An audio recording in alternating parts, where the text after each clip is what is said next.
Höre, o Herr, die gerechte Sache, vernimm meine Klage, achte auf mein Gebet, das nicht von falschen Lippen kommt. Von dir gehe das Urteil über mich aus, deine Augen werden auf die Redlichkeit schauen.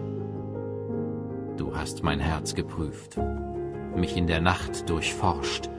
Du hast mich geläutert und du hast nichts gefunden, worin ich mich vergangen hätte mit meinen Gedanken oder mit meinem Mund. Beim Treiben der Menschen habe ich mich nach dem Wort deiner Lippen gehütet vor den Wegen des Gewalttätigen.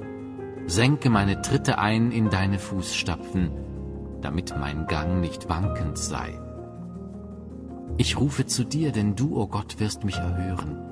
Neige dein Ohr zu mir, höre meine Rede. Erweise deine wunderbare Gnade, du Retter derer, die vor den Widersachern Zuflucht suchen bei deiner Rechten. Behüte mich wie den Augapfel im Auge, beschirme mich unter dem Schatten deiner Flügel, vor den Gottlosen, die mir Gewalt antun wollen, vor meinen Todfeinden, die mich umringen. Ihr fettes Herz verschließen sie, mit ihrem Mund reden sie übermütig, auf Schritt und Tritt umringen sie uns jetzt.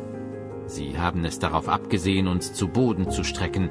Sie gleichen dem Löwen, der zerreißen will, dem Junglöwen, der lauert im Versteck. Steh auf, o Herr, komm ihm zuvor, demütige ihn. Errette meine Seele von dem Gottlosen durch dein Schwert, von den Leuten durch deine Hand, o Herr, von den Leuten dieser Welt, deren Teil in diesem Leben ist und deren Bauch du füllst mit deinem Gut.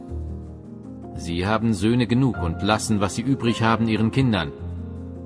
Ich aber werde dein Angesicht schauen in Gerechtigkeit, an deinem Anblick mich sättigen, wenn ich erwache.